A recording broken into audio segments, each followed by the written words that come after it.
sin lugar a dudas, el tema central de la jornada. Y muy interesante en el sentido de que ya vamos a tener un panorama más amplio después de esta tarde de lo que va a ser un poco la situación del Contralor General de la República, y ya después de lo que suceda precisamente esta tarde, él va a estar compartiendo aquí esta noche con Luis. Y ahora con nosotros la subcontralora Nancy Torreblanca, una funcionaria de carrera. Ella es abogada de profesión, conoce no solamente los entretelones de esta historia, de esta tragicomedia que envuelve al Contralor, y también solidariamente y políticamente a la subcontralora. Vamos a ver con ella hasta qué punto está involucrada en todo este escándalo de corrupción que salpicó en los últimos meses a la Contraloría. La propuesta es esta.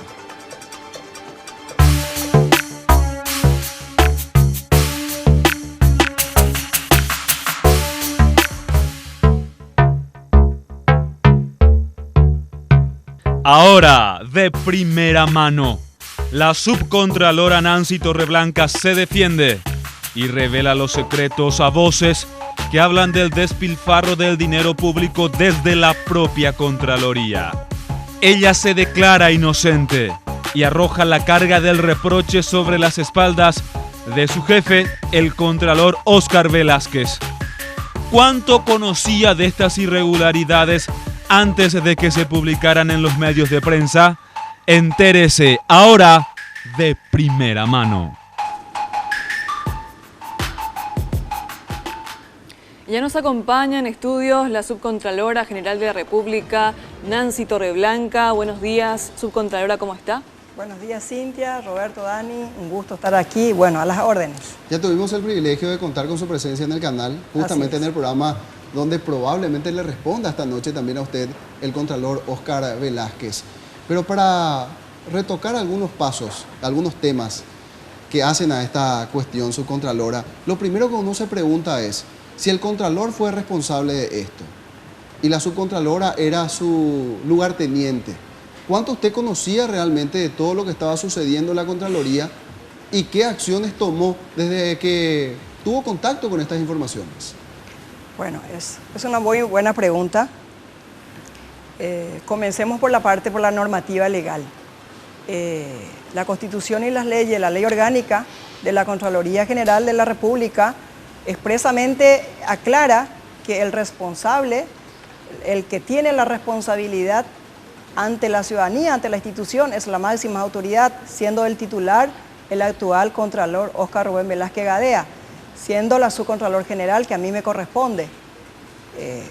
Mal podríamos decir que existe una corresponsabilidad desde el momento en que no existe jurídicamente una coadministración. Es una función que se asume desde la subcontraloría solamente en caso de que exista una vacancia temporal o definitiva. Aún así, no se puede decir que la subcontralor había tomado conocimiento de los hechos irregulares desde el momento en que no he sido partícipe de los procesos, de los procedimientos, de las liquidaciones propiamente dicho, habiendo existido direcciones responsables de verificar el procedimiento legal de la institución. A mí me llega a mi despacho esas documentaciones posterior a los hechos consumados, es decir, 20 a 30 días después de haberse pagado los salarios correspondientes, las remuneraciones extraordinarias, las remuneraciones adicionales, etcétera, etcétera. Al solo efecto de dar cumplimiento a una norma de calidad, a un proceso interno, que es la fiscalización, que es la verificación de que se haya dado cumplimiento efectivamente a esos procesos internos. Ahora, no puedo yo decir, yo tenía conocimiento de ciertas irregularidades, puesto que en la documentación eso no reflejaba. En las documentaciones se le ha dado totalmente el cumplimiento de los procesos legales. O sea, siempre y cuando se respete el proceso, no importa el contenido. No. O usted tenía un documento aquí que decía, por ejemplo, y pasó por sus manos, que Roberto Coronel recibía 37 millones de guaraníes, pero resulta ser que estaba avalado por la Dirección de Talento Humano o Recursos Humanos, por el área administrativa, por el propio jefe, que era el Contralor. Usted estaba allí atada de manos y pies y no podía denunciar, por ejemplo, a autoridades jurisdiccionales. No. la cuestión legal pasa. La ley es clara en ese aspecto. La ley dice que la máxima autoridad tiene las facultades administrativas, siempre y cuando medie una autorización escrita por la máxima autoridad. Y eso se verifica en el proceso del fiel cumplimiento. Tenemos una auditoría institucional que es la dirección responsable de verificar legalmente, deliberadamente, absolutamente todas las gestiones administrativas. Y en primer lugar se visualiza eso, si existe, si se dio cumplimiento a tales situaciones o Convengamos no. que no es una situación cómoda, subcontralora, tener que ponerse en contra del jefe. Pero también sabemos que ustedes responden a partidos políticos que no son muy afines. Ahora, la consulta directa que yo le hacía es, si bien usted no puede probablemente contradecirle al Contralor por las limitaciones legales que pueda existir, sí por lo menos pudo haber hecho alguna denuncia de alguna irregularidad.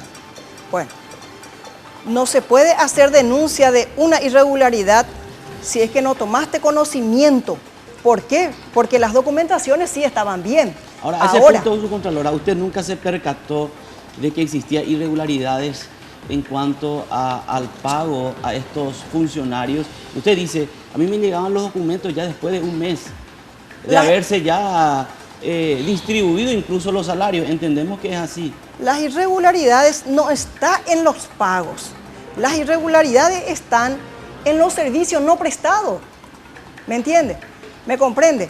Es decir, existen direcciones responsables de cotejar esa prestación de servicio como el control efectivo de la entrada y salida, y que si efectivamente se encontraban dichos funcionarios ofreciendo esos servicios a la institución.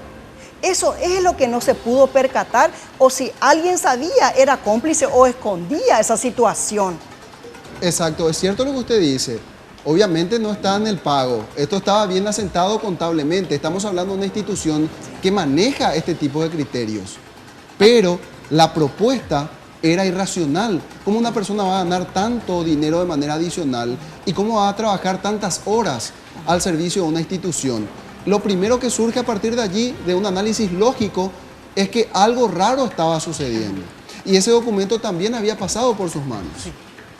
Ahora, ¿cuál fue el impedimento que tuvo usted? Y dígalo con total sinceridad, porque ahora toda la carne está tirada al asador y usted está en esa parrilla, o sea, la están cocinando. ¿Por qué usted no pudo haber denunciado mínimamente? Bueno, como le reitero otra vez, de que la parte legal estaba bien, ¿verdad? Otra cosa, las planillas de remuneración extraordinaria, las planillas de remuneración adicionales, el salario y otros beneficios, no se realiza, no se plasma en una planilla en forma consolidada. Vienen totalmente en forma desglosada y en tiempos separados.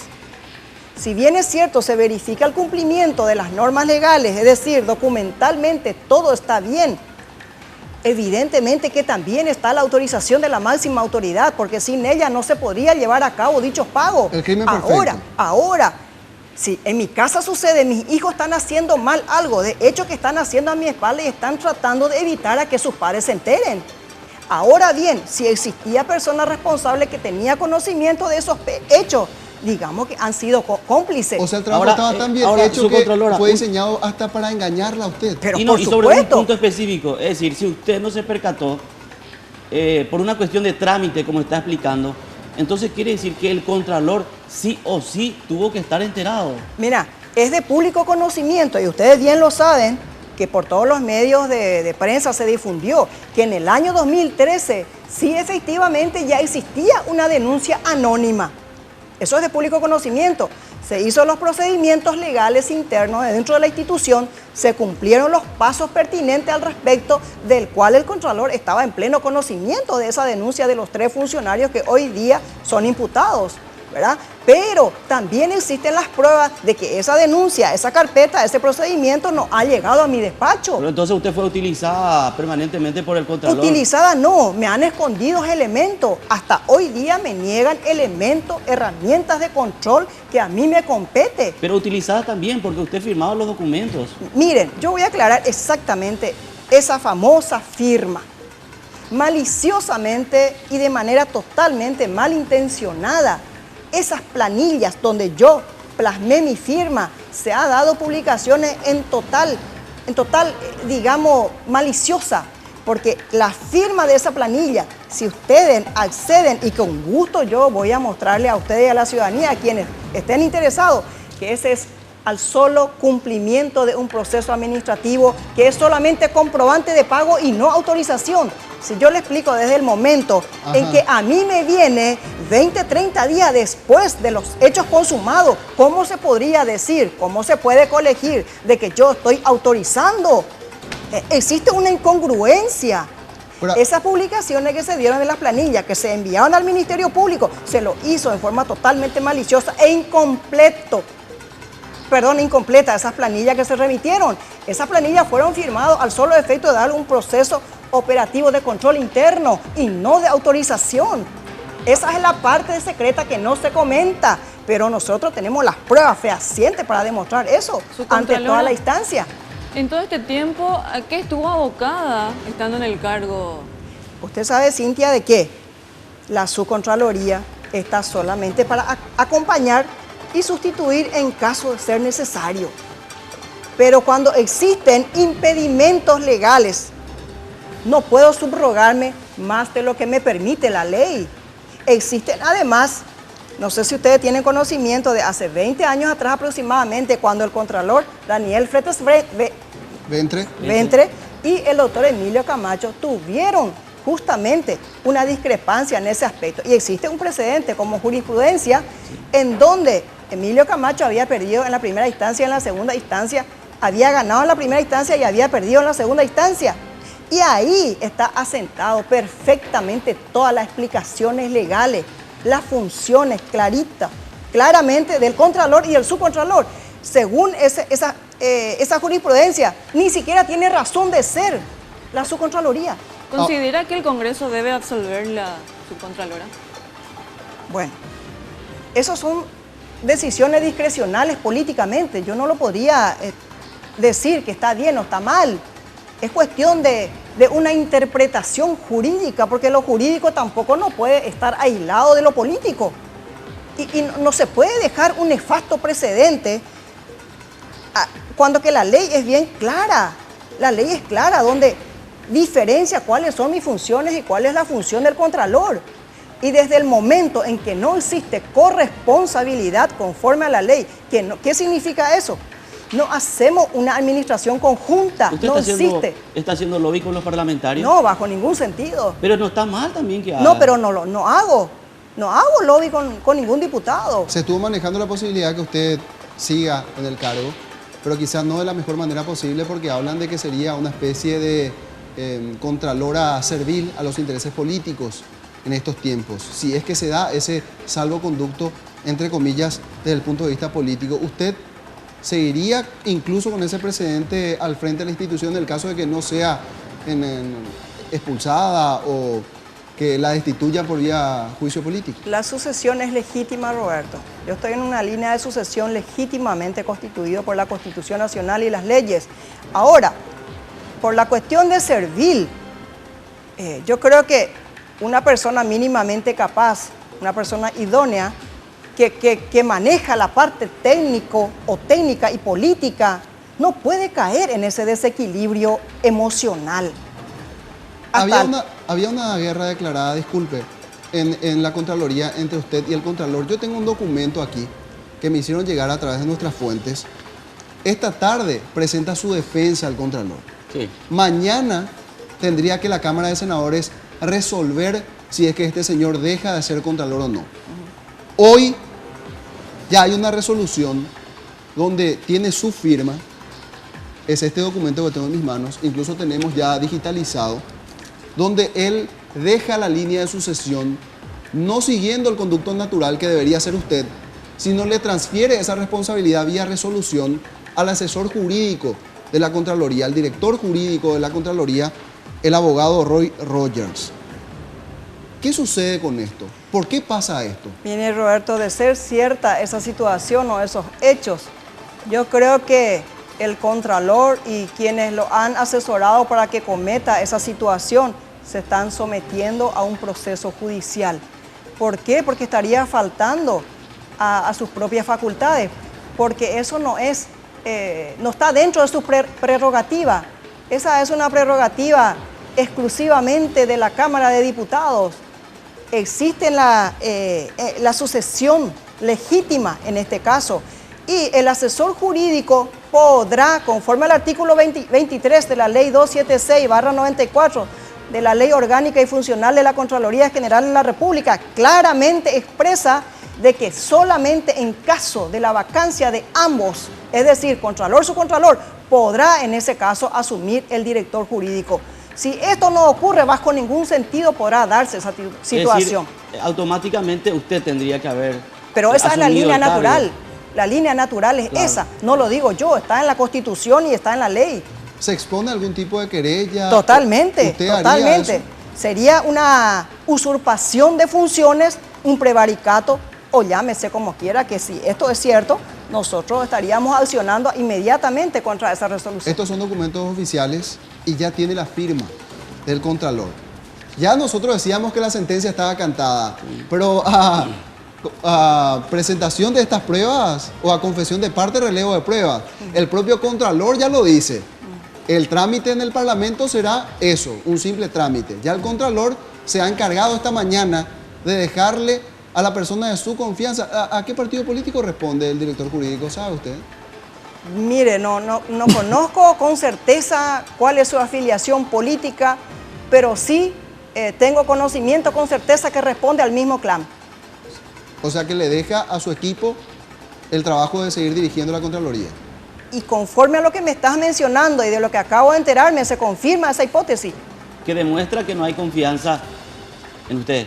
Y yo creo que me conocen bien, por eso no hay confianza en mí. Me conocen muy bien. O por lo que dijo usted en estos últimos tiempos. No, yo en todos estos tiempos, desde el momento en que me han atacado en forma totalmente injusta, improcedente legalmente, yo lo que hago nada más es defender y hacer saber a la ciudadanía y a todos los medios cuáles son mis funciones reales.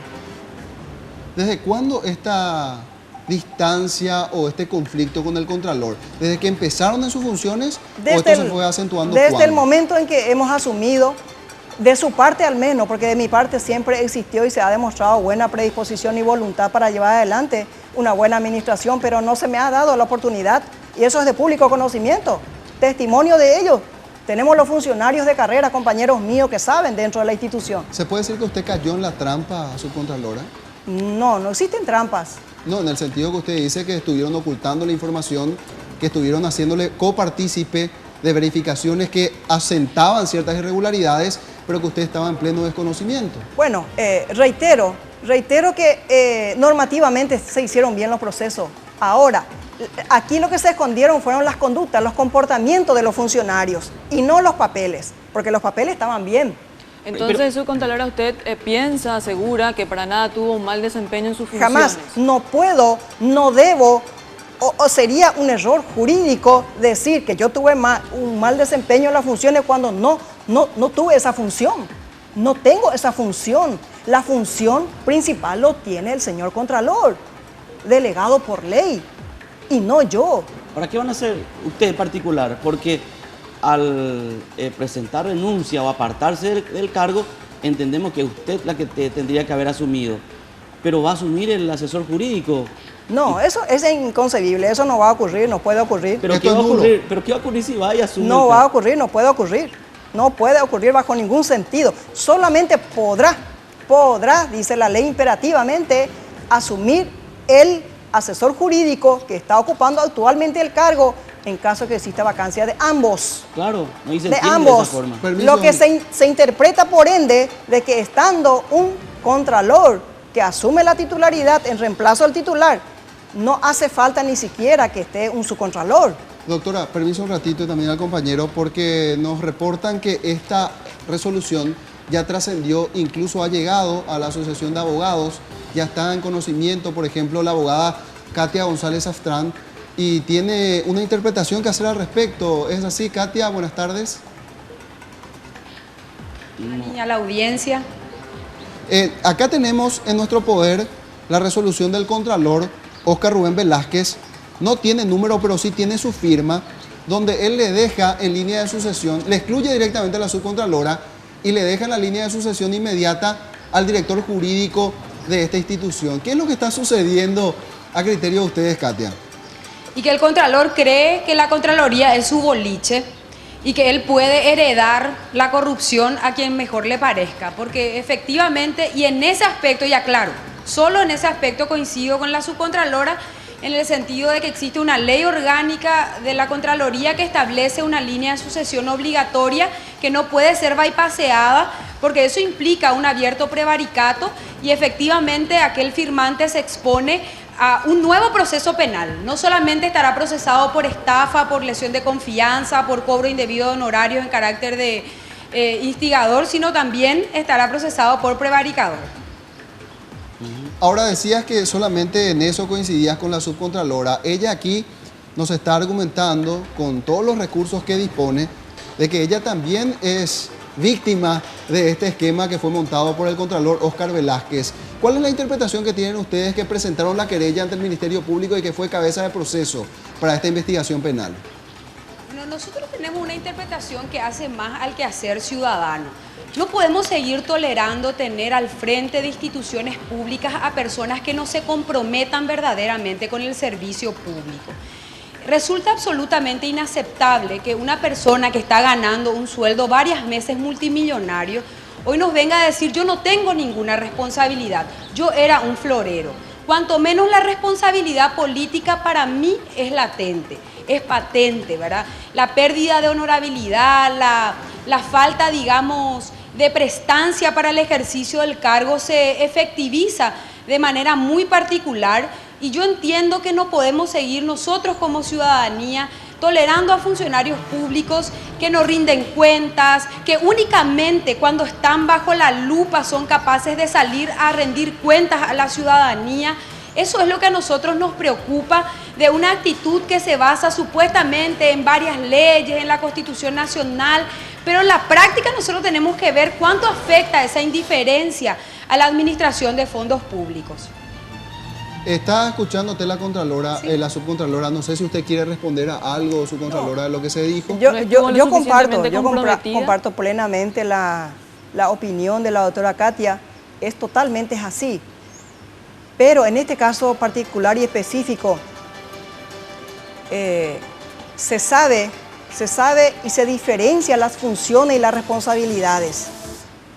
Yo no digo que yo no tengo responsabilidad dentro de mi función, que es la de controlar, acompañar, sustituir, ¿verdad?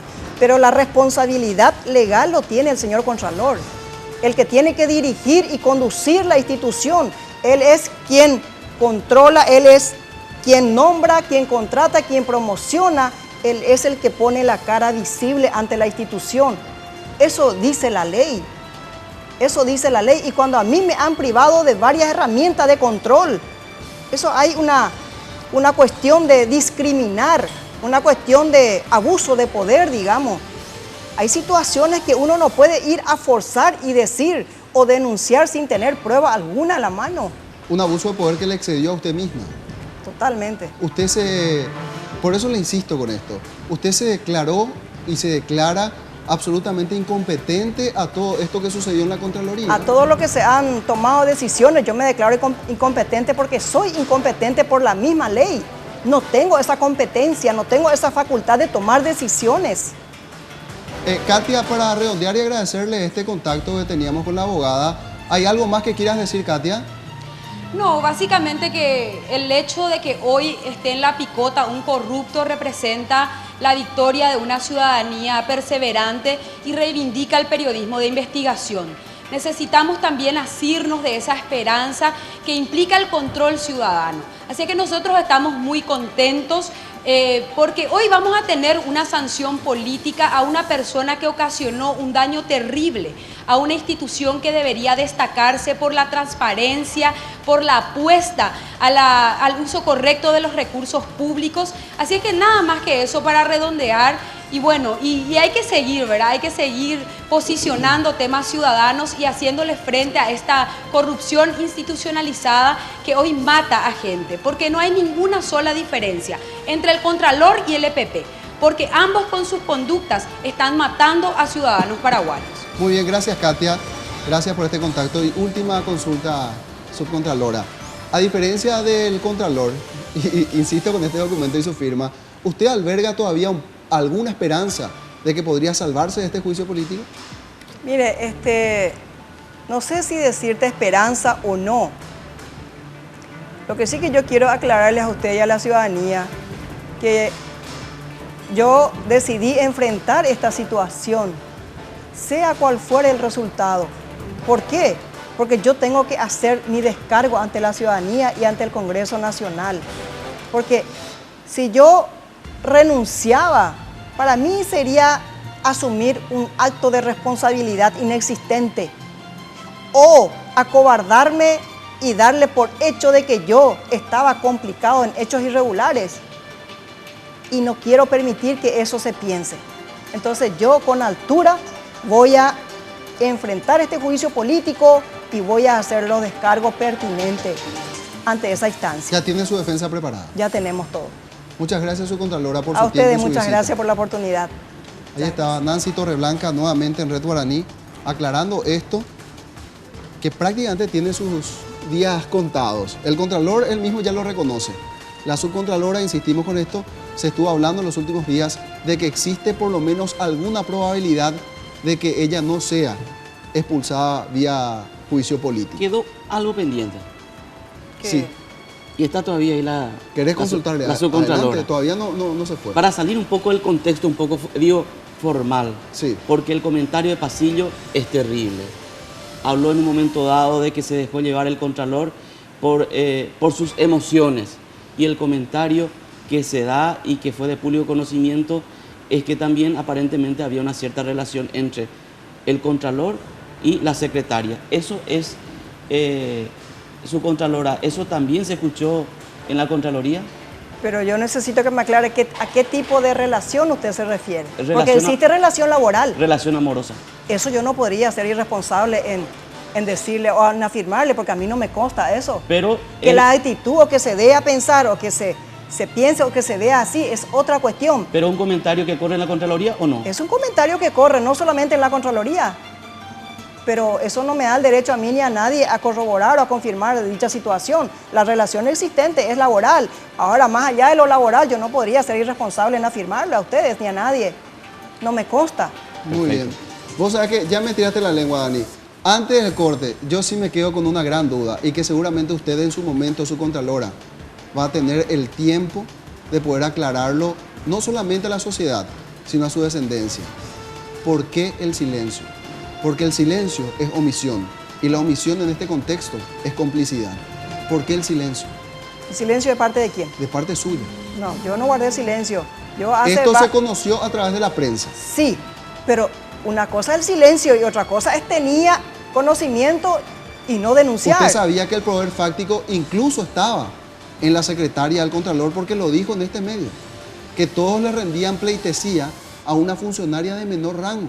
Una cosa es que tenía un poder fáctico, una cosa es que se le haya dado atribuciones discrecionales y otra cosa es que se haya cometido algún hecho de corrupción. Estamos hablando solamente de consideraciones políticas y las responsabilidades políticas, como lo dijo también la abogada, en este caso sí son ineludibles. Y usted ostentaba el segundo lugar en la Contraloría, Sí. por más florero que fuera.